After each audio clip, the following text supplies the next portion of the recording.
What's up, everybody? This is the Sports League Podcast. Back for another week. I'm your host, Alex Leak. We got the co host, Amanda, back as always. Good to have you, Amanda. Always good to be here, guys. And we got a special guest. I am honored to introduce NFL Network's Daniel Jeremiah. Great to have you on, DJ. Well, it's great to be with you guys. Hope everything's going well. Everybody's excited that we finally have some football to talk about. Absolutely. It's the best time of year. So for those of you that don't know, Daniel Jeremiah is NFL Network's lead draft analyst. He's on the Chargers radio broadcast, and he's the host of the Move the Sticks podcast with Bucky Brooks. Great to have you on the show, DJ. We look forward to your mock drafts every year. Best in the business, in my 100%, opinion. right? 100%. Never missed one over the years, too. Every single time. It's amazing, right? Yeah, Dead absolutely. on. Almost as good as ours, honestly. Yeah, no, that's why I'm aspiring. I'm just trying to get to that level. That's it. I'm just working. I'm aiming for that level. God, my draft picks were horrible this year. Like dead wrong across the board, man. Well, I'm convinced like there's been years where like the least amount of information I get is the best amount of information because there's times where like first of all you have your friends so they're like hey I'll here's what we're going to do, here's what we're thinking about doing, but you can't say anything about it or do anything about it, so I'm like okay why, well now I know I'm getting this wrong because like you don't want me to go there, and then there's other times where it's like okay this we're dead set on this, and then all of a sudden something changes in front of them and it's like well, and I'm like well dude you said you were dead set on this, and like yeah I know but we didn't know that was going to happen, and once that happened then we go in another direction. I'm like you're better off just throwing darts at a dartboard at this point in time. This year was so weird. One of them that I got right that I was shocked about, JJ McCarthy to the Vikings. But Yeah. I thought him as a backup behind Cousins for a few years. So my reasons were all wrong. I got the pick Uh, right, but I was like, but that doesn't even work anymore. So I'll be intrigued to see how that plays out. yeah, no, I was talking with Kevin O'Connell the night before that, and we kind of were mapping out how we thought it would go, and it was kind of like, okay, I think this is, and he was cool with it. Like other guys he liked as well, but he was kind of cool with the way that could work out. So that's why, like on the mock draft stuff, like to me, for my role and what I do, like I like to be able to once we get to the actual draft, then when it happens then you can kind of provide some context to it of like, okay, this is why they were thinking this or what they thought, and they tried to do this and it didn't work out. But like I find more like meaning out of that as opposed to like, look, we can all kind of just guess, and sometimes we're going to get lucky some years, and other years it's not, it's not going to totally work out. So that's why I've Yeah. tried to like put that in context a little bit because people lose their minds over it. They're like, oh my gosh, they get so into it. So, Yeah, I think it's good for the insight because I mean, viewers have no idea what's going on. They just have their pick in Yeah. their head and they get so hung up on it and then they just get pissed at their TVs and Yeah, and then a trade happens and we're all totally screwed. So, DJ, you're on the Chargers radio broadcast. You cover them closely. Uh, I've been saying for a while that Brandon Staley, I wasn't a fan of his, and I felt like he was costing the team some wins, like with some coaching decisions, some game management stuff. How big of a change do you think this is going to be, bringing Jim Harbaugh, who's been successful everywhere he's been? Have you been to training camps? Are you seeing an immediate impact over there? Well, I mean, look, he's got a head coaching experience in the NFL, so everybody's gonna, coming off national championship, and you focus on that, and his style of play, which has followed him from USD to Stanford to the Niners to Michigan. So you kind of there's a track record there of him as a head coach. You know exactly what you're going to get. I think with Coach Staley, he's young. It was his first head coaching opportunity. Yeah. So there's some. I mean, it's just like any of us. If we took a new job, there's going to be some learning on the job, moments. But with Harbaugh coming in there, I think he knows exactly who he is and what he wants. What he wants the team to look like. I've only been up there for one practice. I'll be on the call for the preseason game on Saturday. But I've been in touch with everybody in that building, for quite some time, and it feels like everybody's bought in. And that was the one thing I was curious about is that, I know the young guys are going to, buy in and believe it because, they've seen what he did just coming right on the heels of Michigan. But they work hard, and sometimes when you have some veteran guys, they might not be a big fan of that. But Mhm. I was up there and I talked to Khalil Mack, and everything I've heard from about Bosa, Derwin, everybody's bought in. So I think it is. I think it's a good vibe there. Obviously winning getting off to a good start will help keep that rolling. But I think they have a vision of what they want it to look like. I've known Joe Ortiz, their GM, for a long time, over 20 years. We worked together.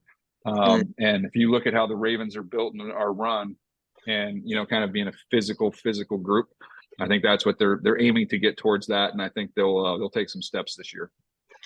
And working off of that running game, do you think they're going to be better fit to stay competitive after losing Keenan Allen and Mike Williams and Austin Eckler? They're going to look different, right? It's going to be different, but the offensive line is going to be the best offensive line that Herbert's ever played behind. Joe Alt is a stud. So when you've got Slater, if they keep him healthy, Zion Johnson, everything I've been told, has made a big step forward as a former first-round pick. They're going to be good. They're going to be good and physical up front. So you're going to have, a break-in period with some of these wideouts. I think McConkey, I was bummed he got nicked up because it sounded like he was having a really good camp. He was good the day I was there. So we'll see what that looks like going forward. But I think you'll see a lot of two tight ends. I don't think, that I know you guys will be aware of it, but like some of the average fans that don't know much about Will Dissly or Hayden Hurst, but like they're both good blockers. They're both functional pass catchers, Hurst more so than Dissly, but they can be in 12 personnel, beat you up. And then after that, play action, Josh Palmer is gonna be productive off of that. You're gonna see, hopefully they can find, a way to kind of unlock Quentin Johnson after kind of a little up and down rookie campaign. But I mean, there's no Keenan Allen, there's no Mike Williams. Those guys aren't those guys. That's a drop off at this point in time. But DJ Chark will hit some home runs. They'll use the tight ends, and they're going to run the ball a little bit better. Nice. I know one thing Alex was kind of predicting is with that beefed up O-line is that Herbert would be expected to run more. He'd have a little bit more time to make some plays on his feet. But I mean, right now he's got, a walking boot on. He's got some issues. How long do you think that recovery is going to take for him to be able to be more mobile?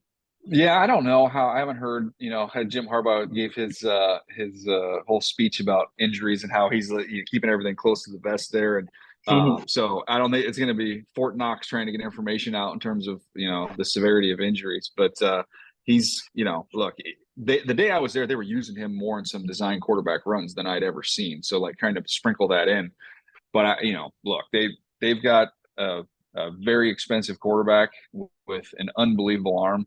And I think that's going to be still where the priority is. Let the other guys do the running. And then, if there's a couple opportunities that present themselves, especially coming off of this foot thing, I wouldn't imagine we'd see a ton of that with Herbert moving around. And he's capable of just sitting right back there in the pocket and picking you apart. He just hasn't had the luxury of having a real clean pocket, for most of his career. This year, I think he'll have, with the run game, with the offensive line, I think he'll be able to sit back there and just let it rip. I'm excited to see some of that like perspective talent with extra time kind of come to fruition because we know he's got the talent, but he definitely hasn't had the time or the protection coming into this year. It'll be different. So, I mean, speaking of big stories, the biggest story this week is the 49ers situation with Brendan Ayuk. I mean, I heard you earlier say that you don't think the 49ers should be moving on from him. You're this close to winning a championship. You don't lose one of your best players. You don't give him up like that. And I agree with you. Alex and I have talked about this a lot. I mean, the Bills as well. Like you're this close to a championship and then you let some of your best players leave and barely replace them. And I know the 49ers kind of look like favorites again to win the NFC West. They've got a loaded roster, great coaching staff around them. How do you see that situation playing out and the mentality being in the 49ers locker room if he does end up moving on to the Steelers or? Yeah, it's fascinating, because it doesn't make sense from the outside. So they're armed with more information than we have. But from the outside, I just, you make this trade at the end of a season. You would make this trade for draft picks so that those draft picks can then be selected and come help you win games. You make that trade now, there's no draft. They're not going to be able to recoup any value with draft picks in this season. And you're this close, literally this close to winning a Super Bowl. And it's been like that for a few years. And oh, by the way, the paycheck's coming due on Brock Purdy. So this is the time to do it. Like this should be, hey, put everything else aside, do what we got to do to get Trent Williams happy and get him in the fold. We got to figure out how to at least put a Band-Aid on the Ayuk thing. That's what makes sense to me from the outside. But, when you're inside those organizations, you have so much more information. And I would just be, guessing But there's maybe the scenario where it's like, hey, this has just become too much of a distraction. It's become a talking point. Our guys are losing focus. He's not playing. It's just we feel like we're good enough where we can go get what we want to get without him. It just, man, it's hard for me to wrap my brain around. So, one of the things I heard floated around was, okay, well, they want to trade. If they do trade him, they'll get some picks, and then they would want to take one of those picks and go acquire another receiver that can come help them for this season. So then you start looking around the league and go, well, where's that coming from? Like, who is that guy? So it seems very complex and very complicated, and it seems to me like the easiest thing in the world would just be like, hey, let's just get in the room, let's shut the door. Like, we're not going to get you where you want contract wise. You need to understand that, but let's try and work towards a compromise here. Let's give you a little more, I just call it sugar. Let's give you a little more sugar on this year's deal. Throw some incentives on there. Well, let's just get through this year, and then we'll agree to go our separate ways. But like, this is our all in. Let's go get a Lombardi Trophy year. Like, let's be smart about this thing. Yeah, I mean, placating him for a year and going after the Super Bowl one more time. I mean, they've won the division the last 2 years. The division's kind of interesting. I mean, we've got the Seahawks, the the Rams. Yeah. Do you see any of those other teams swooping in and kind of stealing the division this year, or do they seem pretty comfortable on top to me? No, I think they're still the best team with roster wise, but I'm kind of fascinated by Arizona. Like, look, Arizona might still finish last in this division. The Rams have a bunch of good young defensive players. I think you're going to see them, really take a next step. Everything I've seen from Jared Verse has been awesome in training camp. And, they've got Stafford, like they've got dudes. Then you've got Seattle. We know about what they have, skill talent wise. I think Donald coming in, the defense is going to be fun and aggressive. But to me, like, the most intriguing team is just, let's get Kyler Murray healthy, for a full year with a freaking number one dude in Marvin Harrison. Like, that's like Kyler Murray when he's been healthy, and everybody like the playoff performance or this game or that game and nitpick, and he's playing video games. We got to change his contract for him to watch tape. Like, I'll put all that stuff aside. When he's healthy and on the grass, he is really good. And he's never had a guy like this with him. So I'm kind of curious to see how that looks. Like, they're one of my, if you're going to say like teams I'm looking forward to watching, like just intrigue, Arizona is kind of one of those sneaky teams for me. Chicago would obviously be one, just with, they literally just remade their entire offense in one offseason.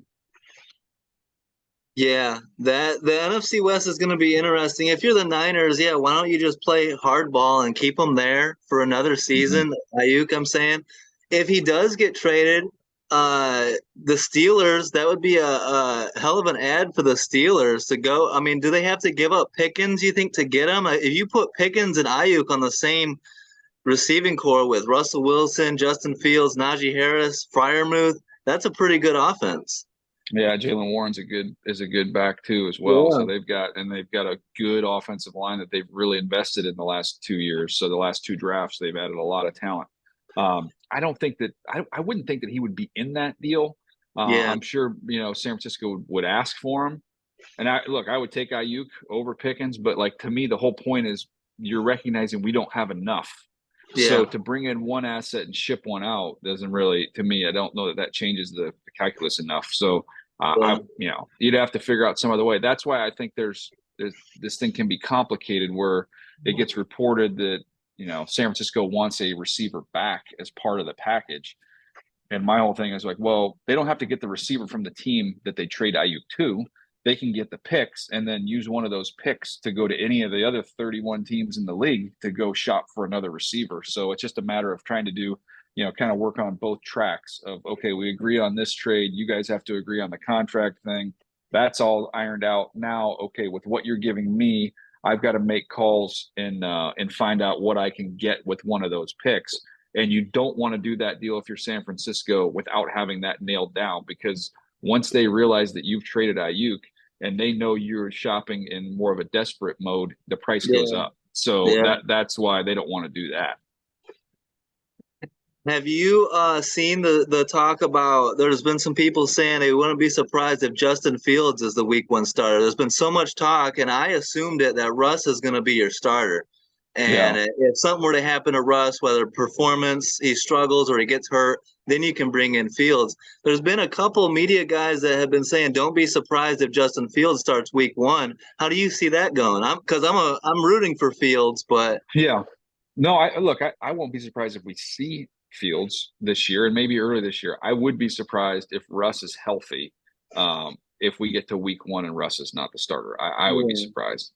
Just because I think that was the plan. And I think it's an opportunity where you go with Russell because of his track record is much longer and much more accomplished than Justin's. And if it's not going well, you have Justin waiting in the wings.